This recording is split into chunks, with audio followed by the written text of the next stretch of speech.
Magandang araw po sa lahat ng tagapakinig ng Sityo Bangungot. Lalo na po sa inyo, Sir Jupiter.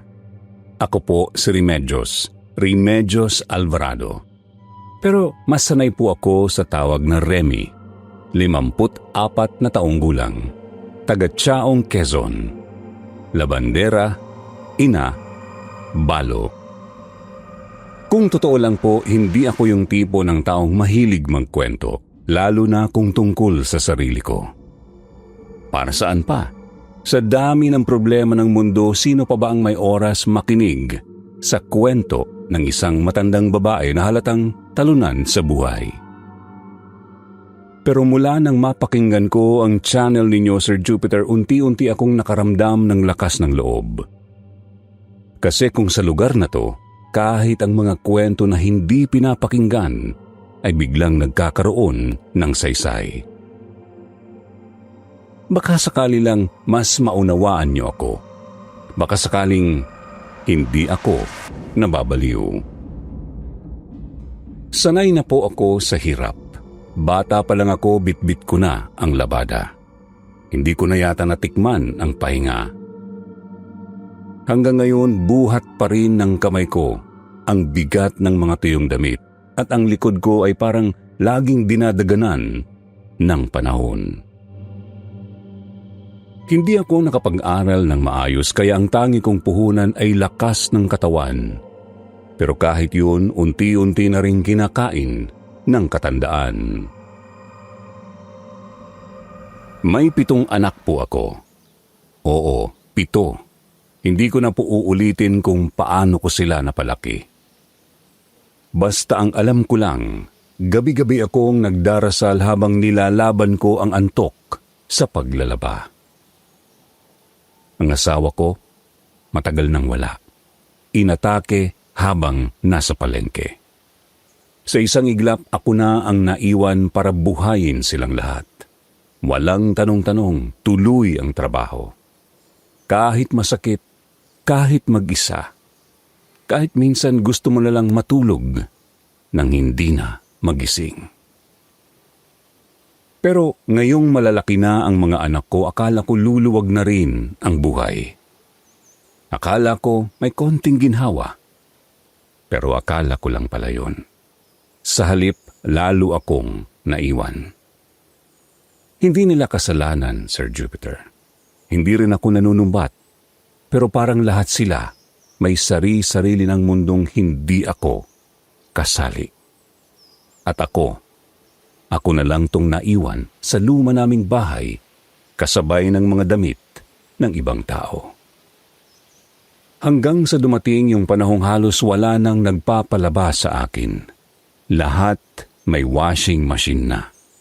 At ako, matanda na raw, mabagal na, malilimutin, hindi na raw fit para sa trabaho. Saan ka pupunta kung lahat ng pinto ay nagsasara sa harap mo? Isang gabi habang nagkukula ako sa planggana, may dumaan sa feed ko sa Facebook. Member ako ng kung ano-anong group. Trabaho sa Luzon, nanay sa Pinas, kung saan-saan ako nakasali para makakita lang ng marangal na trabaho na walang age limit. Doon ko nakita urgent hiring, transient house caretaker, free lodging included. May picture pa ng bahay. Mukhang maayos naman. Medyo luma pero malinis. Gawa sa kahoy. Tila bahay Amerikano. May hagdan, may veranda, may bintanang may kurtina. Walang ibang detalye. May contact number lang at address. Baguio daw ang lokasyon ng transient. Hindi ko na inisip kung legit ba o hindi. Ang alam ko lang kailangan ko ng trabaho. Sabi ko sa sarili ko, Remy, baka ito na. Kinontak ko agad. Kinaumagahan, sumagot. Hindi nagsabi ng pangalan. Basta ang sabi kailangan na raw agad ng caretaker. Libre ang pamasahe, libre ang bahay. Kaya naman kinuha ko na agad ang oportunidad. Sayang naman, kailangan ko na talaga ng trabaho para man lang mapag-aral ko si Mary Jane. Alam ko pangarap niya ang maging nurse. Kaya hindi ko man napag-aral hanggang kolehiyo ang 6 kong anak, pangarap kong mabigay sa aking bunso ang pangarap niya. 2 araw lang ang pagitan, nasa bus na ako paakyat ng Baguio. Mahaba ang biyahe at walang tigil ang ulan. Palamig ng palamig habang papalapit. Pero mas malabig yung pakiramdam na hindi ko maipaliwanag. Hindi takot, hindi kaba, parang tinatawag. Parang may hangin na humahaplo sa batok ko at sinasabing, malapit ka na. Pagdating ko, gabi na at tirik ang ulan.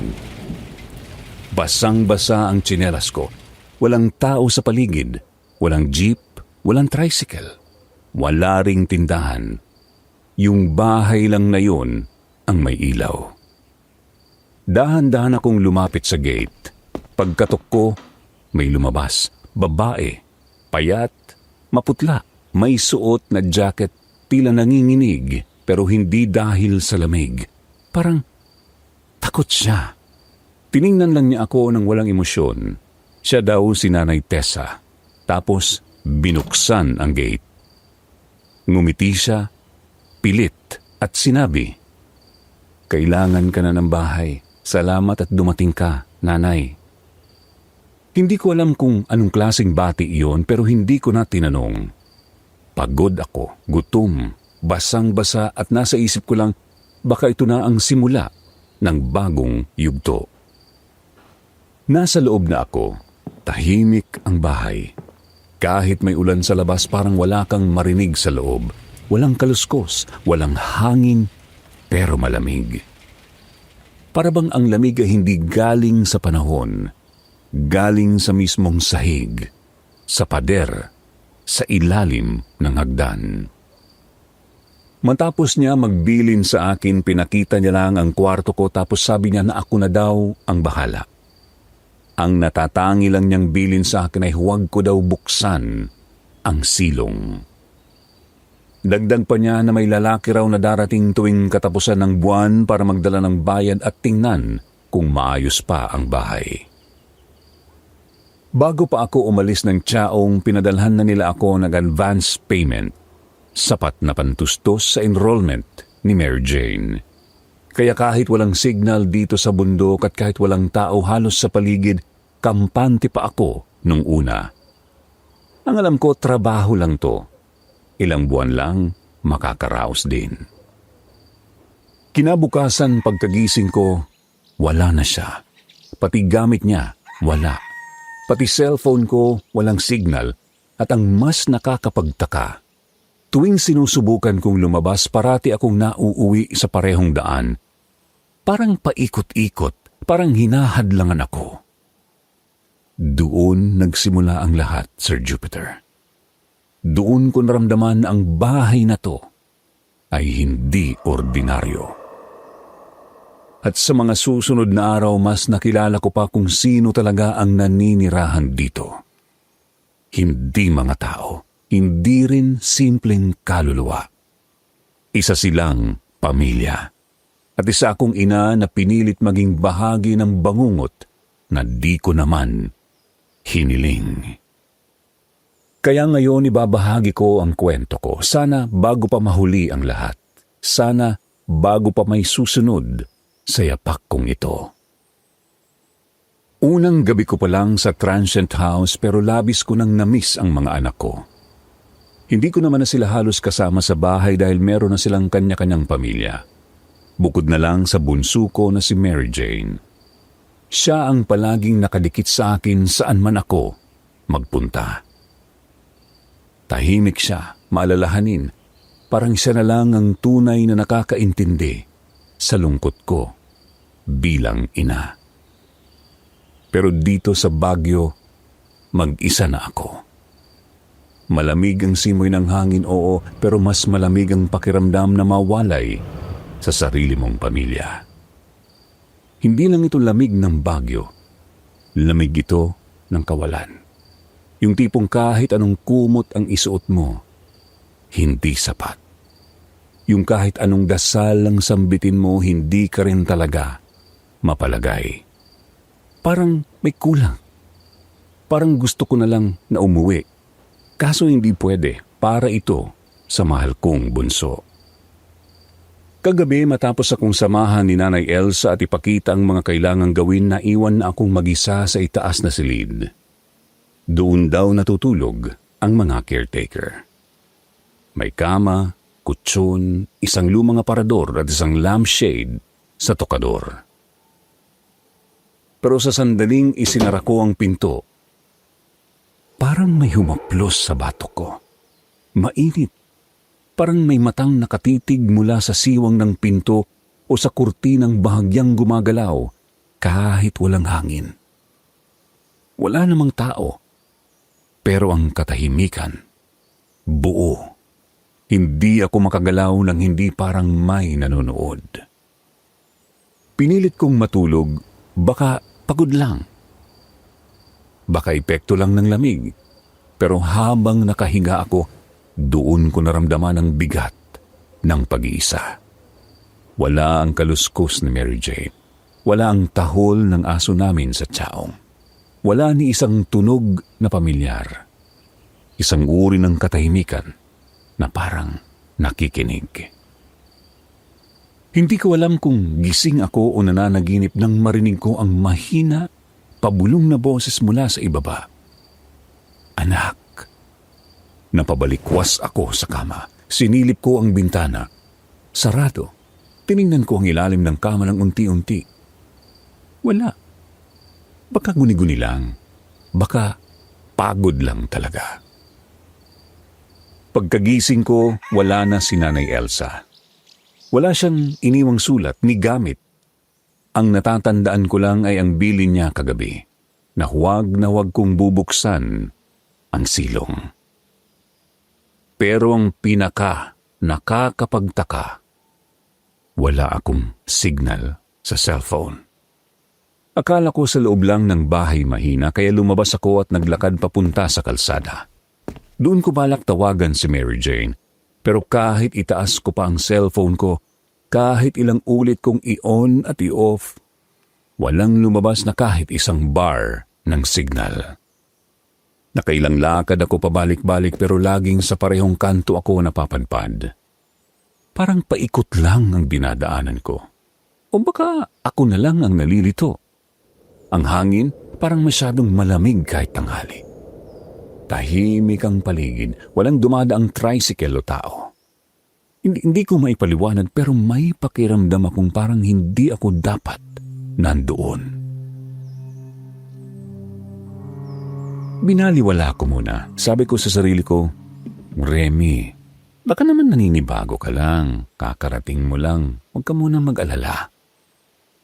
Sinubukan kong itutok ang isip ko sa mga bagay na kontrolado ko. Ang mga kailangan kong gawin na trabaho. Kaya bumalik ako sa kusina. Inayos ko ang mga plato. Pinunasan ang mesa. Kinuskos yung mga gilid na may alikabok. Pinilit kong maging abala.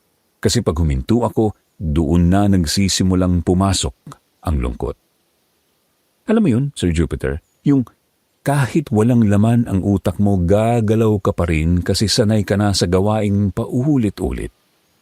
Parang katawan ko na lang ang gumagana habang ang puso ko naiwan sa tsaong. Hindi para makalimot, kundi para hindi tuluyang mabaliw. Kumanta pa nga ako habang nagwawalis. Yung paborito naming kanta ni Mary Jane nung bata pa siya. Para bang kahit pabulong, baka sakaling marinig niya ako, kahit malayo siya, o baka marinig ako ng bahay, para hindi ako magmukhang dayuhan sa sariling trabaho. Habang nagpupunas ng sahig, lumapit ako sa trapdoor, nakalapat sa sahig ang kahoy. Wala namang latch pero halatang bihira nang binubuksan. Dinikit ko ang tenga ko. Walang tunog, walang galaw. Pero nang tumayo ako, parang may humila sa laylayan ng palda ko pababa. Mabilis akong napalingon, pero walang tao. Walang hayop, walang kahit ano. Tumayo ang balahibo ko. Hindi dahil sa takot kundi dahil sa tiyak kong may humawak sa akin. Maliit na kamay. Tumakbo ako pabalik sa itaas. Pilit binubura sa isip ko ang nangyari. Sinabihan ko ang sarili ko na wala akong dapat katakutan. Isa lang tong bahay. At kung may multo o kung anuman, hindi naman ako masasaktan nito. Pero gabi-gabi may bumubulong sa paligid. Hindi diretso sa tenga, pero parang nasa loob ng ulo ko. Minsan mula sa kisame, minsan sa ilalim ng kama, minsan mula sa mismong aparador. Isang gabi habang naglalaba ako sa likod ng bahay, may nakita akong maliit na tsinelas sa ilalim ng lababo. Luma, kulay rosas, parang pambata. Hindi akin. Hindi ko rin ito nakita kahapon. May bakas pa ng putik. Naligo ako kinagabihan.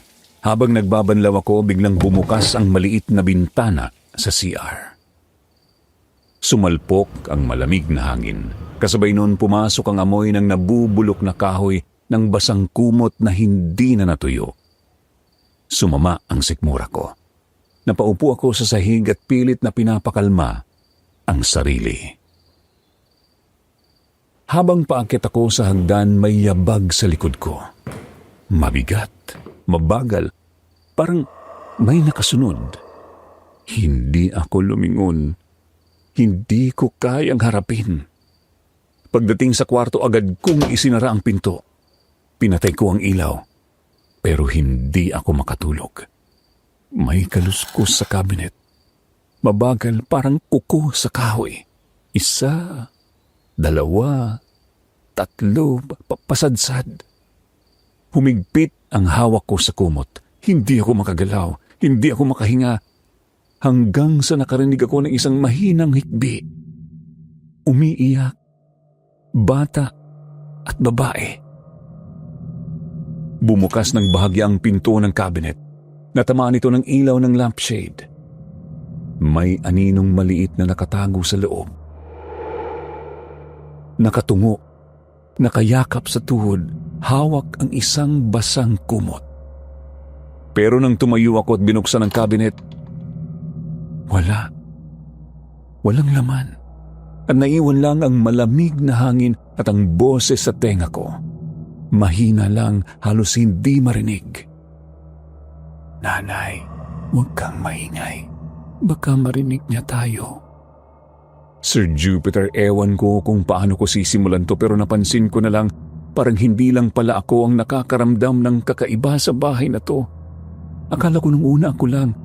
Baka dahil sa pagod o sa lamig ng bagyo o dahil hindi pa rin ako sanay matulog mag-isa. Pero dumami ang guests. Iba-iba ang muka. Estudyante, mga nagbabakasyon, mga pamilya, magkasintahan. Normal lang ang mga feedback nila sa umpisa. Malinis, tahimik ang paligid at napaka-attentive ko raw na caretaker. Pero halos lahat sa huli may binabanggit. Hindi agad, minsan pabulong, minsan nakasulat sa logbook. May batang tumakbo sa hagdan.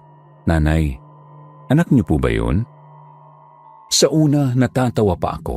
Sabi ko baka guni-guni lang o baka may batang sumilip mula sa kapitbahay. Pero hindi ito minsan lang. Hindi rin magkausap ang mga guests. Magkakaibang grupo pero pare-pareho ng kwento. May nagsabi raw na habang naliligo siya sa CR, bumukas mag-isa ang bintana. May sumingaw na malamig na hangin. May amoy daw ng kahoy na luma. Parang may halong basang kumot. May isa pa, nakita raw niya yung cabinet. Gumalaw. Akala niya may daga. Pero paglapit niya parang may naririnig siyang hikbi ng bata. Yung isa, kinilabutan talaga ako. 3 silang magkakaibigan, nagvideoke hanggang madaling araw. Masaya raw sila pero bandang 3:00 may kumatok sa pinto. Pagbukas nila, wala raw tao. Pero may boses na narinig. "Huwag kayong maingay. Tulog na ang anak ko."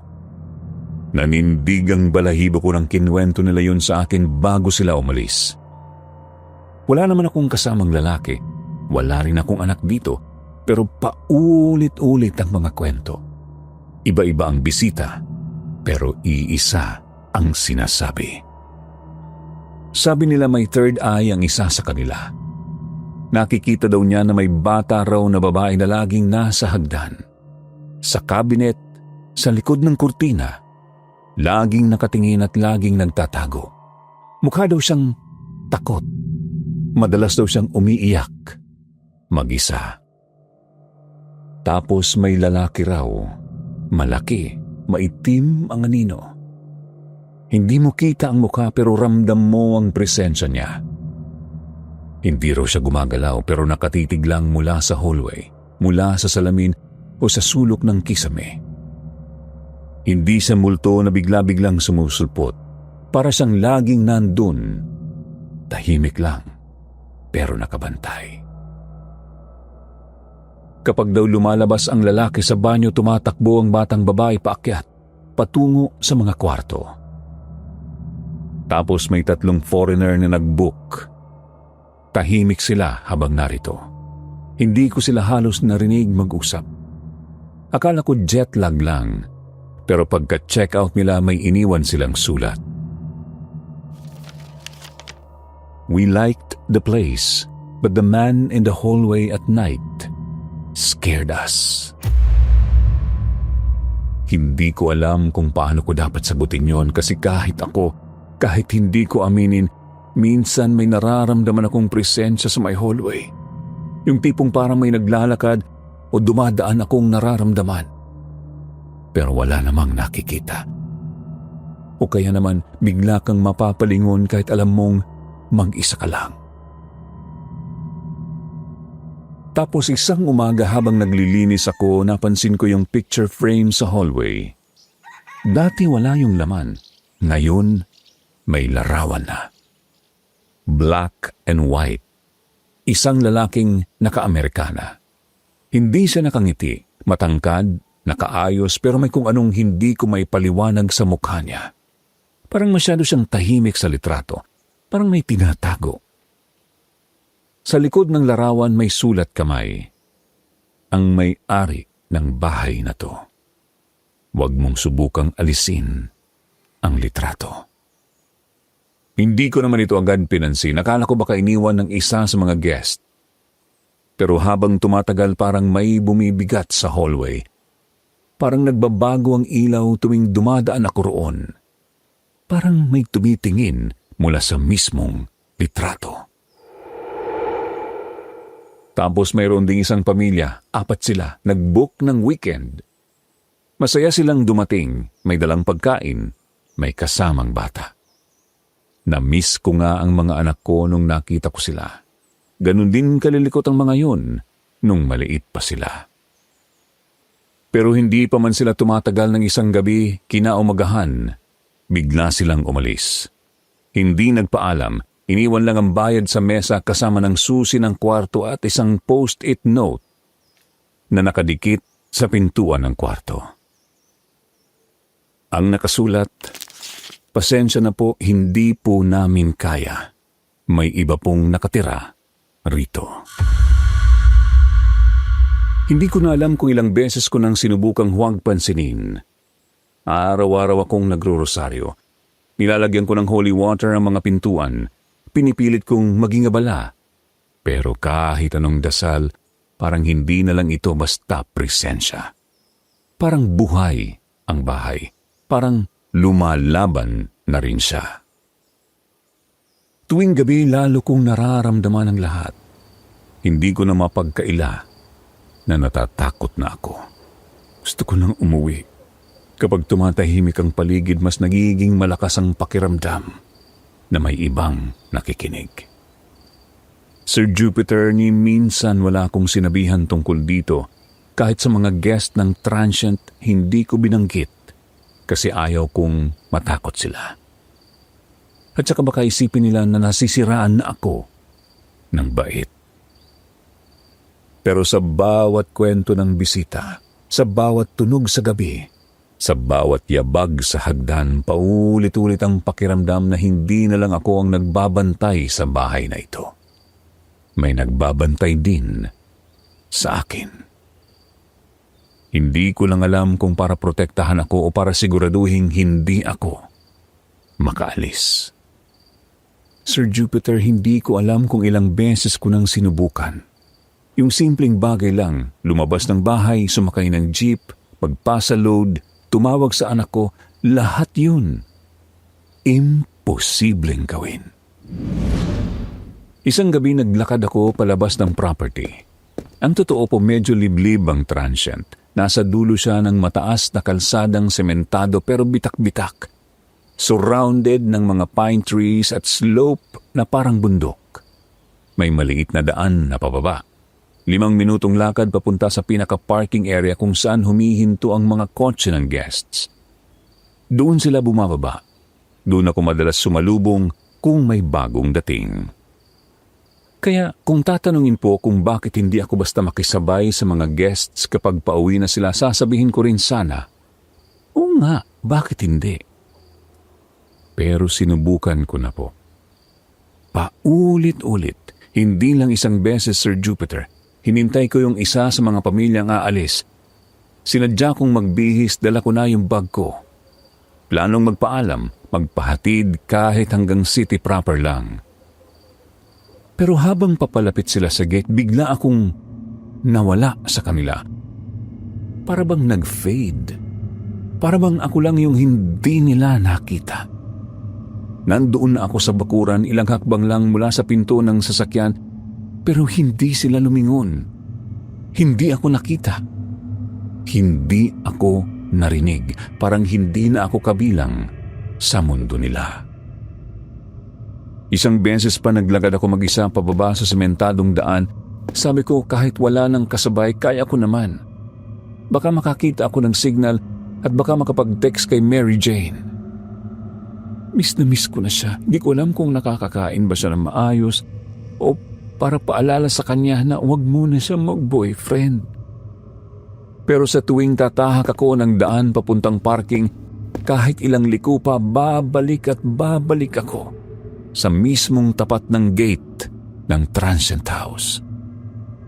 Parang ginugulo ako ng daan. Yung poste ng ilaw, yung signage ng Transient, yung gate. Bumabalik ako lagi. Parang loop, parang replay. Parang inaalis ng lugar na ito ang konsepto ng pag-alis. At yung nararamdaman kong daan na pababa, hindi ko na siya makitang buo. Ang liwanag ng paligid na uuwi sa dilim. Parang may usok o ulap na humaharang. Tila sinusunod ako ng fog na ayaw akong makawala. Akala ko nung una baka naligaw lang ako, pero may isang pagkakataon na nakita kong ulit-ulit yung isang tuyong dahon na nilagpasan ko na. Parehong hiwa, parehong posisyon. Hindi ito guni-guni. Ito ay bitag. Umuwi na lang ako. Walang lakas ng loob, nanghihina na rin ang tuhod ko sa lamig at lalo na sa takot. Hindi takot na may hahabol, takot na baka hindi na talaga ako makaalis dito kahit kailan. Simula noon, hindi na ako naglakad palabas. Tumigil na ako sa pagsubok. Ginawa ko na lang ang mga gawain ko. Maglinis, maglaba, magtupi ng bedsheets. Repeat. Pero parang wala nang saysay. Kahit maglinis ako, bumabalik ang alikabok. Kahit magdasal ako, lalo lang lumalalim ang gabi. Yung trapdoor sa silong, araw-araw ko siyang nilalampasan. Nararamdaman ko kasi talaga na may masamang bagay na nasa ilalim. Sinubukan ko pang lagyan ng holy water ang buong bahay. Yung iba nabasa lang, pero yung trapdoor parang nilulunok ang tubig. Parang nabura agad. At kinagabihan doon ko unang narinig yun. Bulong, parang mula sa ilalim. Huwag mong ilalapit ang rosaryo. Hindi ko alam kung ako lang ang nakarinig, pero simula noon tinago ko na ang rosaryo ko sa unan. Hindi ko na kayang dalhin sa dibdib. Parang natatakot akong baka sa susunod hindi lang salita ang mawala. Baka pati ako. At yung batang babae, mas madalas ko na siyang makitang nauupo sa may altar. Hindi siya lumalapit pero ramdam mo ang lungkot. Hindi siya nakakatakot tingnan pala, Sir Jupiter, pero hindi rin siya mukhang masaya. Parang may gusto siyang sabihin pero hindi niya magawa. Minsan, habang nag-aayos ako ng mga gamit sa ilalim ng hagdan, may lumang litrato akong nakita. Hindi ko alam kung anong gumalaw sa loob ko pero kinuha ko yun. Larawan ng isang batang babae. Nakatayo sa tabi ng isang babae. Baka nanay niya. Sa likod ng litrato may nakasulat. Clarita-1967. Yun ang unang beses na sigurado akong hindi na ito katang-isip. Hindi ako nababaliw. May bata talagang nagngangalang Clarita. At ang pakiramdam ko siya yung batang nagpapakita sa akin gabi-gabi.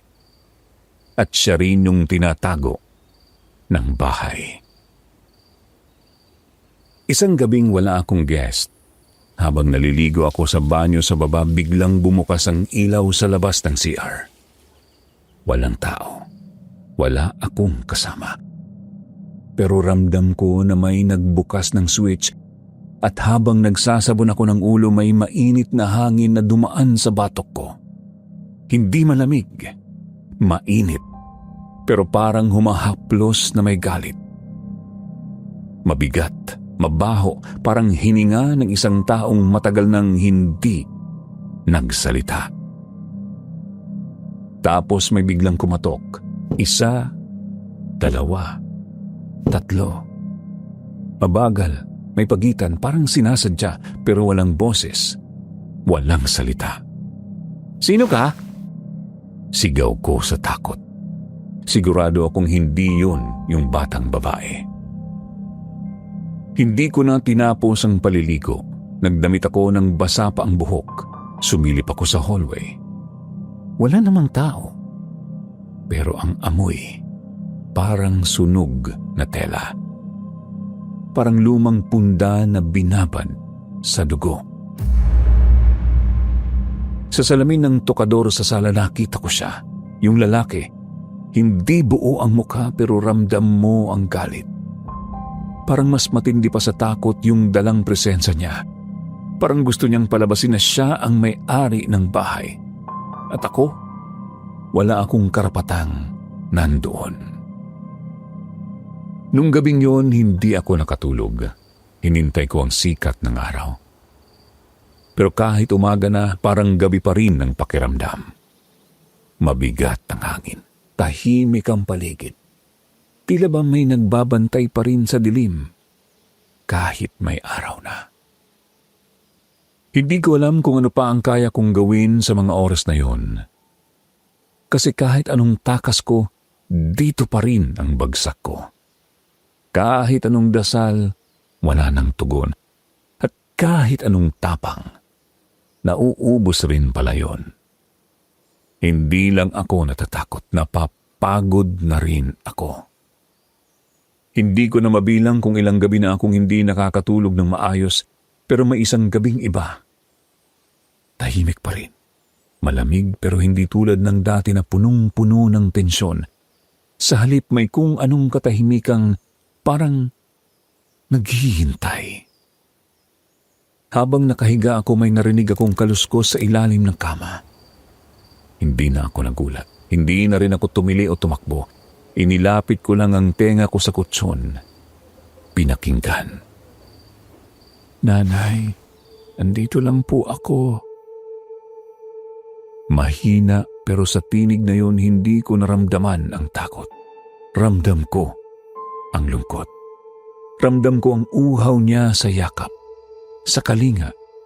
Hindi ko alam kung bakit pero bigla akong naiyak.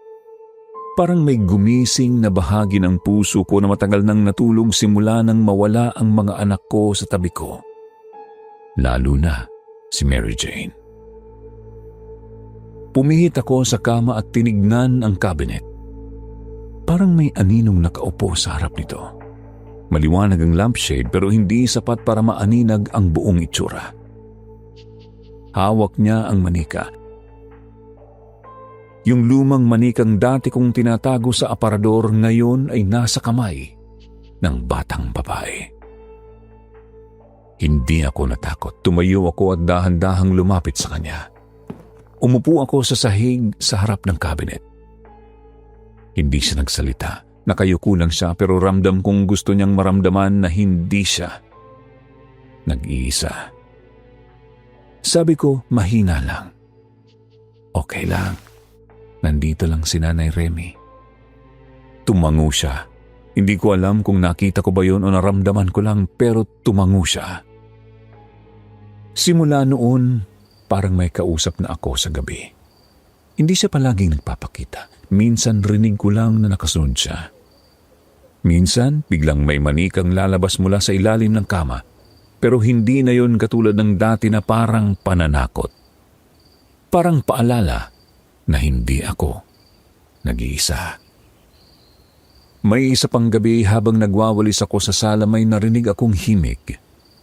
Mahinang pag-awit ng lullaby.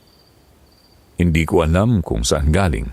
Tumingin ako sa altar at doon ko siya nakita. Nakaupo sa tabi. Nanginginig ang balikat habang hawak ang manika. Niyakap ko ang sarili ko. Hindi ko siya nilapitan pero nagsalita ako. Gusto mo ba ng kwento? At kahit walang sagot, nagkwento ako tungkol kay Mary Jane. Tungkol sa kung paano niya ako nilalambing kapag pagod na pagod ako. Tungkol sa kung paano niya ako tinatabihan sa kama tuwing tagulan.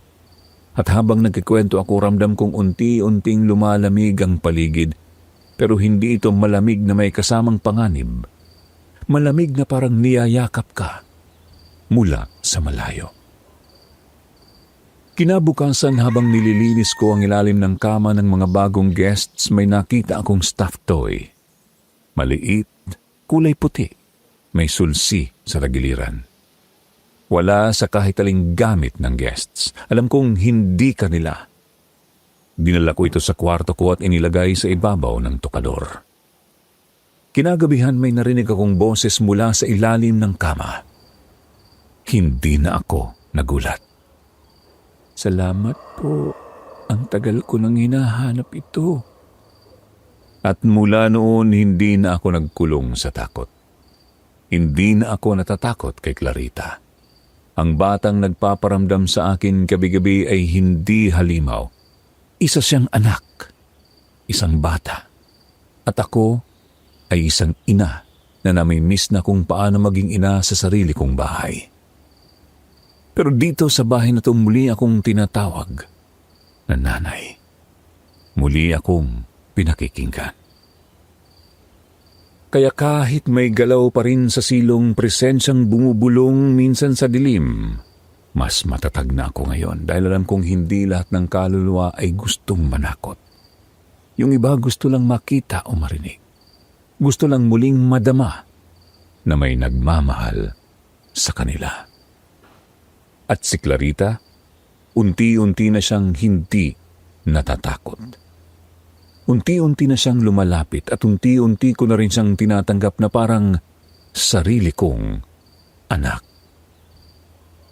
Mula nang hindi ko na itinuring na panganib si Clarita, gabi-gabi na kaming parang nagkakaintindihan kahit walang malinaw na usapan.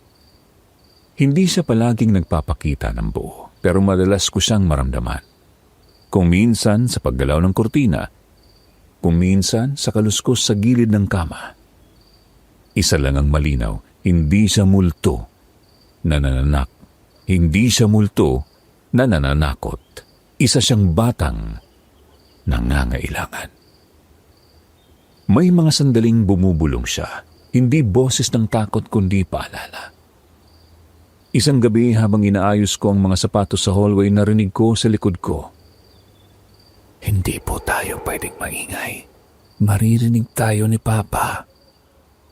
Hindi ko siya nakita pero tumigil ako.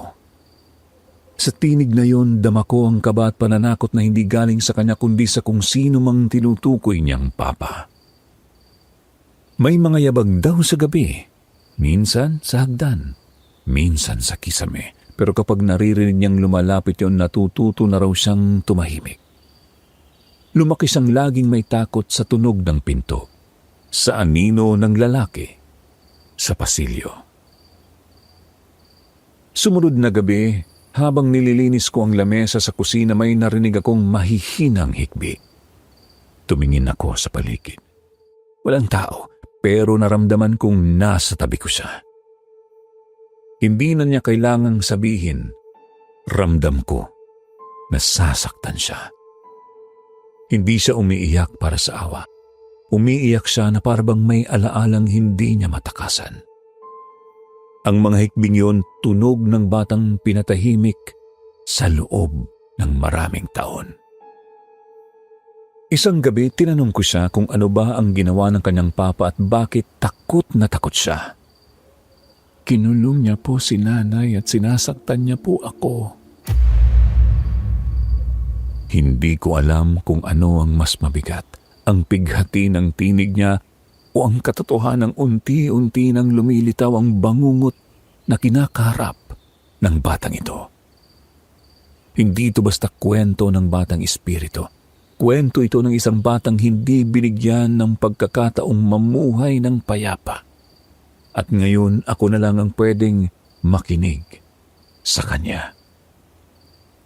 At habang lumalalim ang ugnayan namin ni Clarita, unti-unti ring lumilitaw ang mga bagay na matagal nang nakatago sa loob ng bahay. Isang gabi habang inaayos ko ang altar at nagsisindi ng kandila, napansin ko ang isang lumang larawan na hindi ko maalalang nakita ko na dati. Parang bago lang inilagay. Larawan ito ng isang babae. Mahinhin ng ayos, nakatingin sa kamera. Pero may lungkot sa mata. Hindi ko maipaliwanag pero habang pinagmamasdan ko ang litrato, parang may koneksyon akong hindi ko maipaliwanag. Gaya ng pakiramdam mo kapag may nadaanan kang lugar na tila napuntahan mo na sa panaginip, pero hindi mo maalala kung kailan. Tinangka kong tanungin si Clarita, sino ang babae sa litrato? Inisip ko na baka ito ang nanay niya. At tama nga ako. Habang kinikwento ni Clarita ang nanay niya, umangat ang balahibo ko. Si Clara ang nanay niya. At ayon kay Clarita, si Clara ang unang tagabantay ng Transit House. Pinadala rin daw siya rito katulad ko. Akala niya trabaho lang. Pero hindi siya pinauwi. Hindi siya nakalabas. Isinara sa kanya ang mga pinto, gaya ng paulit-ulit na nangyayari. Si Don Carlo, ang lalaking madalas lumilitaw sa mga anino at sa paligid ng bahay, ang unang may-ari ng Transient House at siya ang ama ni Clarita. Pero hindi sa paraang normal. Hindi niya minahal si Nanay Clara. Hindi siya asawa. Hindi niya ginusto ang bata. Ginamit lang niya ang kapangyarihan niya para ikulong si Nanay Clara at ang anak nilang ayaw niyang aminin. Gabi-gabing pinapaalala ni Clarita na hindi niya pwedeng sabihin ang totoo dahil magagalit si Papa. Nasa silong si Nanay Clara hanggang ngayon, sabi niya. Hindi makaalis. Hindi makalapit sa kanya ang sarili niyang anak. Natatakot daw si Clarita na baka kapag pinuntahan niya ang Nanay Clara niya ay bugbugin muli ito ni Don Carlo. Kaya hindi siya nagpapakita. Kaya naman pala laging may bumubulong ng anak sa ilalim. Kaya parang may laman ang sahig tuwing gabi. Si Clara yun. Hindi lang kaluluwa, kundi inang nawalay sa anak. Hindi ko mapigilan ang sarili kong ikumpara sa kanila. Hindi ko alam kung bakit pero parang bang minulat ako ng gabing yon. Parang sinampal ako ng katotohanan. Lahat ng tiniis ko noon sa tiyaong mga pasa, mga pananahimik, mga gabi ng pagkapuyat sa iyak at takot ay hindi lang pala personal na trauma. Parte pala ito ng mas malawak na siklo. Ganito rin si Clara, ganito rin ang trap na kinapitan niya. Isang ina na natutong manahimik para lang hindi masaktan ang anak niya. At ako, ganoon din ang naging dahilan ko. Di ko iniiwan noon ang asawa kong mapanakit dahil sa mga anak ko. Hindi dahil mahina ako, kung hindi dahil alam kong ako na lang ang pagitan nila sa gutom, sa takot, sa kahirapan. Ilang beses kong tinakpan ang sugat para lang hindi makita ng mga anak ko, lalo na si Mary Jane. Ilang beses kong itinago ang iyak sa labada hanggang sa naging normal na lang. Kaya ngayon naiintindihan ko kung bakit ako dinala ng bahay na ito. Hindi aksidente, hindi tsamba. Siguro nga may dahilan. Baka kailangan ni Clarita ng ina na hindi aalis. Baka kailangan ni Clara ng isa pang ina na makakaintindi. Baka kailangan ng bahay na to ng isang inang hindi mananahimik. At ngayong nalaman ko na ang buong istorya nila, alam kong hindi na lang ako basta nakikiraan sa bahay na ito. Isa na akong bahagi ng kasaysayan nitong paulit-ulit. Pero baka lang ako na rin ang wakas nito bago ako makauwi sa amin. Isang gabi habang nag-aayos ako ng mga sapatos sa may paanan ng hagdan, napansin kong parang may malamig na hangin na dumaan mula sa ilalim ng sahig. Maya-maya lang biglang bumukas ang trapdoor. Walang anino, walang hangin na nagtulak. Basta lang siyang dahan-dahang bumukas na parabang kusa siyang humihinga. Tila hindi na kayang itago ng bahay ang laman nito. Natigilan ako. Hindi ako nakagalaw agad, pero sa loob-loob ko alam kong hinihintay na to. Ang gabing to, ang sandaling to, hindi siya aksidente. Ang mga paa ko kusa nang lumapit. Parang hindi ko na kailangan ng utos. Ang katawan ko sumunod na lang. Sa gilid ng paningin ko andun si Clarita. Huwag po, Nanay Remy, pagkapati ikaw masaktan. Pero hindi ko na kayang umatras. Kinuha ko ang lumang flashlight. Maayos pa naman. Tinali ko sa pulso ko ang rosaryo. Hindi dahil akala ko'y ligtas ako, dahil may banal akong gamit, kundi para maalala ko kung sino ako. Isang ina, isang babae, isang saksi sa kasaysayang hindi na dapat maulit. Bago ako bumaba sa silong, isinilid ko sa bulsa ng duster ko yung maliit na bote ng holy water na galing pa sa simbahan sa Chaong. Hindi ko alam kung makakatulong, pero mabuti na yung may dala. Pagkabukas ko ng trapdoor, halos mapasigaw ako sa amoy. Hindi ito simpleng alikabok o lumang kahoy. Para itong amoy ng basang damit na hindi na natuyo. May halong ihi at dugo. Yung klase ng amoy na tumatagos sa ilong, dumidikit sa balat. Pero sa halip na umatras ako, ewan ko ba, parang may nagtulak sa akin. Hindi literal ha. Parang may bumulong sa loob-loob ko, tuloy ka lang. Pag-apak ko sa unang baitang ng hagdan pababa, malamig agad ang tumama sa mga paa ko. Basa ang lupa. Parang kakabuhos lang ng tubig o may tagas mula sa itaas. Mababa ang kisame. Halos yumuko ako para lang hindi tamaan ang ulo ko.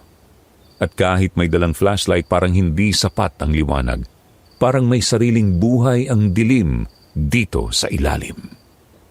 Sa bawat hakbang naririnig ko ang tunog ng putik sa ilalim.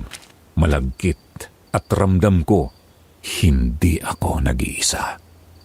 Pagdating ko sa pinakailalim, biglang bumagsak ang trapdoor sa likod ko. Malakas ang tunog, parang sinadyang isara. Napabitaw ako sa flashlight, nadapa ako. Nang pinulot ko ulit, nanginginig na ang kamay ko, pero hindi ko iniwan. Inikot ko agad ang liwanag sa paligid. Maliit lang ang espasyo. Masikip, parang imbakan. Pero hindi ito bodega. Hindi rin baul. Parang kulungan. Ang mga pader may gasgas, hindi gasgas ng daga, gasgas ng kuko. Naglakad ako papasok. Mabagal, mabigat ang hakbang. Hindi lang dahil sa takot ko, kundi dahil sa pakiramdam na parang bawat sulok ng lugar na ito may bigat na hindi ko maipaliwanag. Biglang namatay ang flashlight. Napamura ako pero pinukpok ko ng marahan. Ilang segundo bumalik ang ilaw at sa saglit na yon, may narinig akong mahina. Anak. Mahina pero malinaw na may kirot sa tono ng boses.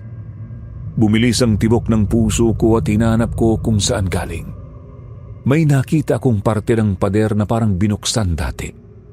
Nang marahan kong itinulak ang sekretong pinto sa pader, parang may sumabog na alingas-ngas ng amoy na mas malala pa sa nauna. Amoy patay. Hindi ko inaasahan ang matutuklasan ko sa loob.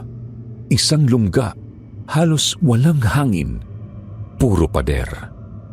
At doon ko lang talagang naramdamang, eto na, wala nang atrasan. Kung ano man ang hinahanap ko o kung sino man ang tumatawag sa akin sa gabi-gabi, andito siya at ngayon ako na ang naririto.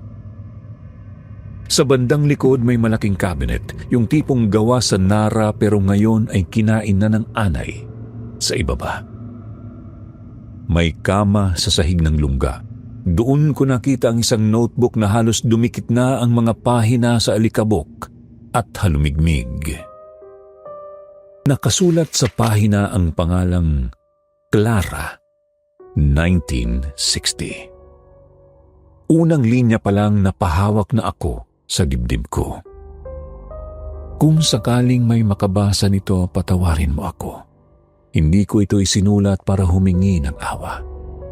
Isinulat ko ito para may makaalam ng istorya ko. Habang hawak ko ang notebook, parang unti-unting lumulubog ang sikmura ko. Ang mga sulat ni Clara hindi lang kwento ng isang dating tagabantay. Sa simula, kwento pa ito ng tuwa. Excited siya sa libreng tirahan, bagong simula at tsansang makabangon para mapag-aral ang sarili. Pero sa sumunod na mga pahina, paunti-unti, naging mabigat ang tono ng ikwento niya kung paano siya ikinulong, sinamantala at inabuso ni Don Carlo. Matapos niyang manganak, lalo na siyang hindi trinato bilang tao. Ang mas mabigat sa lahat ay nung ikwento niya na kahit pinipilit niyang protektahan ang anak niya, wala siyang magawa. Gabi-gabi raw niyang naririnig ang iyak ni Clarita mula sa taas. Iyak ng batang hindi na maintindihan kung nasaan ang ina niya. Sigaw kapag pinagsasamantalahan din siya ng sarili niyang ama. At siya, si Clara, naririnig lang ang lahat habang hindi makagalaw. Parang may sumakal sa dibdib ko. Hindi ako umiyak ng malakas pero tumulo ang luha ko habang nakatitig lang sa mga linyang halos hindi ko na mabasa. Pagkatapos kong mabasa ang journal ni Clara, para akong natulala. Hindi ko alam kung ilang minuto akong nakaupo roon, hawak-hawak pa rin ang notebook. Hindi ito horror na may biglang lundag. Ito yung horror ng katotohanan na may babaeng pinatahimik habang buhay, na hanggang ngayon hindi pa rin matahimik dahil walang nakinig. Pero biglang may narinig akong kaluskos galing sa malaking lumang cabinet sa loob ng lungga. Napatingin ako roon. May gumalaw, Dahan-dahan akong lumapit. Ramdam ang panginginig ng mga binti ko habang dahan-dahan kong binuksan ang pinto ng cabinet. At doon, nakita ko siya. May nakataling babae. Kalansay na ang katawan. Halos hindi mo na masabing buhay. Pero naroon siya. Hindi multo. Hindi rin ganap na bangkay. Parang patay na hindi natuloy. Ang mukha niya payat na payat. Ang mga mata nakapikit. Pero kahit walang galaw, ramdam mong may presensya. Hindi ko alam kung kaluluwa ba to o katawan na hindi pinatahimik. Pero alam kong hindi pa siya tapos. Hindi ko rin alam kung may dapat ba akong gawin. Pero alam kong hindi lang basta takot ang nararamdaman ko, kundi awa, galit, lungkot. Hanggang sa sumingaw ang amoy. Napaluhod ako at nasuka. Bumaligtad ang sikmura ko. Para bang kahit ang katawan ko hindi matanggap ang bigat ng nabasa at nakita ko. Hindi dahil bangkay siya na nandito na ng maraming dekada, kundi dahil hindi ko alam kung paano siya nabuhay ng ganon. Kung paano siya nakapagtiis sa dilim. Hindi ko ma-imagine paano siya nabuhay na malapit pero malayo sa anak niya. Napatingin ako sa sulok. Nandoon si Clarita. Nakayuko, nanginginig ang balikat. Hindi siya lumapit agad pero unti-unti siyang humakbang papunta sa bangkay ng nanay Clara niya. Hinawakan niya ang laylayan ng duster ko. "Nay, nandito na ako." Bulong niya. Wala akong sinabing kahit ano. Tumulong mga luha ko ng tahimik. Habang umiiyak si Clarita sa tabi ko. Pero hindi rin ako lumayo. Kahit nanginginig ang tuhod ko. Sa dami ng hindi ko kayang ipaliwanag, isa lang ang alam ko. Hindi ko kayang iwan si Clara at Clarita na ganito. Wala pa akong sagot pero sa sandaling yun, alam kong hindi na kami tatlo lang sa kwartong yon. Maraming boses na nanahimik. At ngayong may isang taong handang makinig, baka ito na ang simula ng pagputol sa tanikala. Lumipas ang ilang minuto at si Clarita mahigpit pa rin ang hawak sa laylayan ng duster ko habang nakaluhod sa tabi ni Clara. Ako naman hindi makatingin ng direkta sa bangkay pero hindi rin makaalis ng tingin. Kahit wala siyang boses, kahit wala siyang galaw, naramdaman ko ang tanong mula kay Clara. "Kaya mo ba akong tulungan?" Hindi agad ako makaisip ng tama. Maya-maya naramdaman kong gumalaw ang lupa.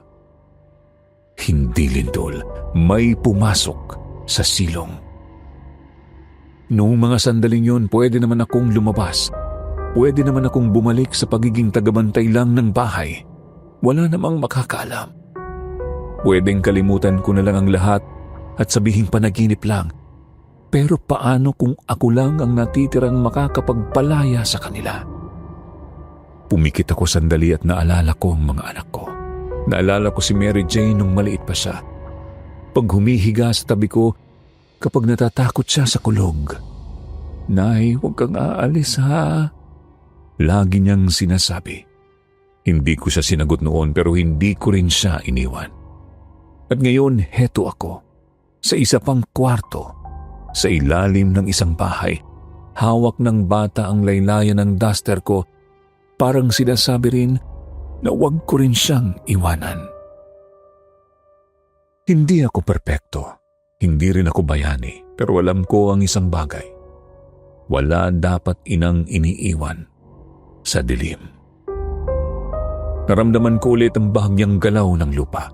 Tumingin ako kay Clarita. Sabi niya halos bulong lang, "Ayokong maiwan siya, pero hindi ko rin kayang umalis." Alam ko ang ibig sabihin nun. Hindi niya kayang umalis kung hindi kasama ang nanay niya. At hindi rin niya kayang manatili kung wala ang ina niya sa piling niya. At dito ko naintindihan, si Clara hindi namatay dahil napabayaan. Pinili niyang manatili. Pinili niyang huwag umalis dahil alam niyang kapag umalis siya, kukunin ng tuluyan si Clarita ni Don Carlo. Kaya siya nanatiling nakagapos sa ilalim ng silong. Hindi dahil mahina siya, kundi dahil ina siya. Pare-pareho kaming may iniinda at ako na lang ang pwedeng pumili kung mananatili kaming nakakadena dito o kung may mas hihigit pa sa takot. Pumipintig ang dibdib ko. Nanginginig ang mga kamay ko pero sa gitna ng lahat, alam ko na ang sagot. Hindi ako aalis. Kinuha ko ang maliit kong bote ng holy water sa bulsa. Lumapit ako sa kinakalawang na mga kadena sa paa ni Clara. Nilapit ko ang bote. Binuksan saka ko marahang ibinuhos ang banal na tubig. Tahimik kong sinimula ng dasal. Nang lumalim na ang dasal, nag-umpisa ng manginig ang paligid. Hindi lindol, pero yung tipo ng galaw na ramdam mo sa talampakan. Tuloy lang ako sa pagdasal ng Aba Ginoong Maria hanggang sa lumabas siya. Si Don Carlo. Kinabig ko si Clarita palapit. Mas lumapit siya, pero hindi siya tumakbo. Hindi na sila sayo, sabi ko. Pumikit ako. Pagkatapos ng sandaling yun, tumigil ang lahat. Parang biglang naputol ang tunog. Pagtingin ko, wala na sila. Pero hindi ako natakot. Hindi rin ako nalungkot.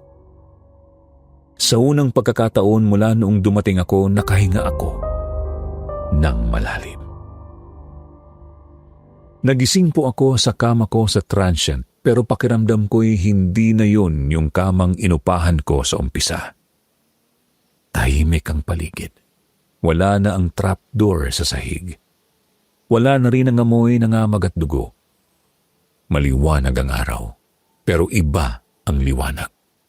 Parang may bagong simula.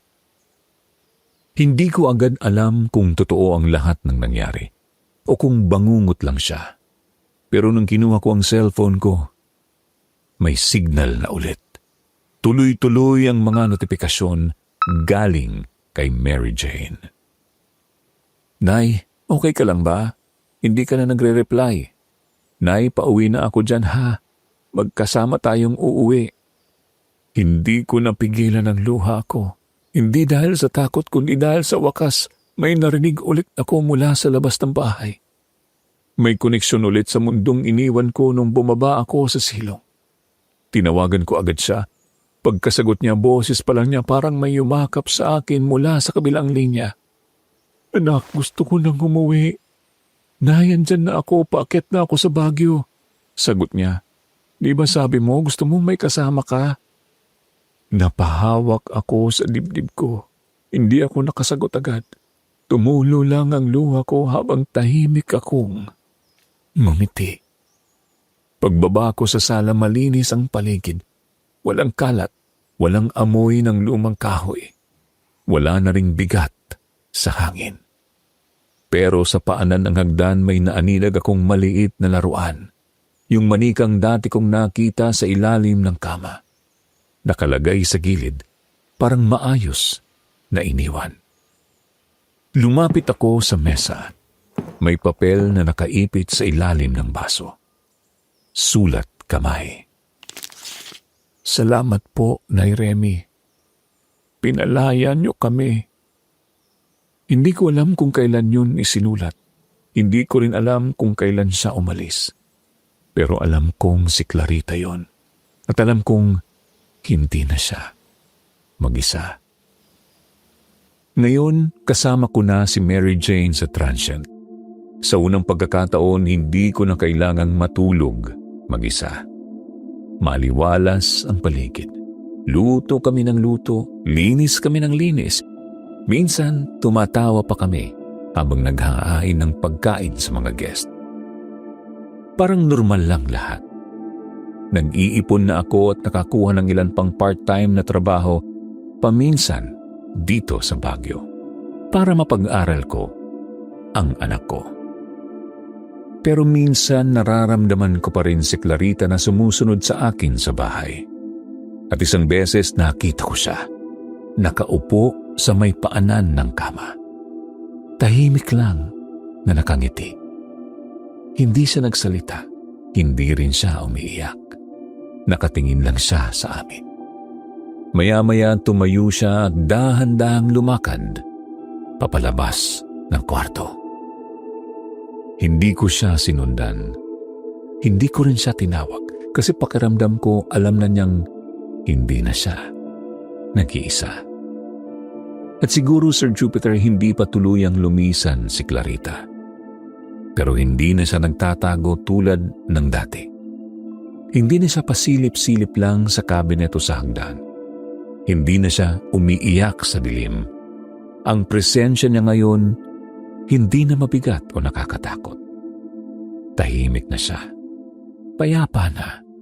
Bumibisita pa rin siya minsan pero parang hindi na para humingi ng tulong. Para magpasalamat lang. Para magpaalam. Kaya Sir Jupiter, kung siya po ay nanatili rito hindi para manakot, kundi para magbantay. Kasabay ko. Tama po ba yun? At kung oo, okay lang po ba na hindi niya kailangang umalis o ibig pang sabihin hindi pa tuluyang nakalaya? Baka kasi ang ibang kaluluwang nawawala hindi dapat itinataboy. Baka ang kailangan lang nila may makasama sa dilim. At kung ako na ang kasama ni Clarita ngayon, baka hindi na rin masama kung manatili ako sandali. Hanggang dito na lang po muna ang aking kwento. Maraming salamat po, Remy.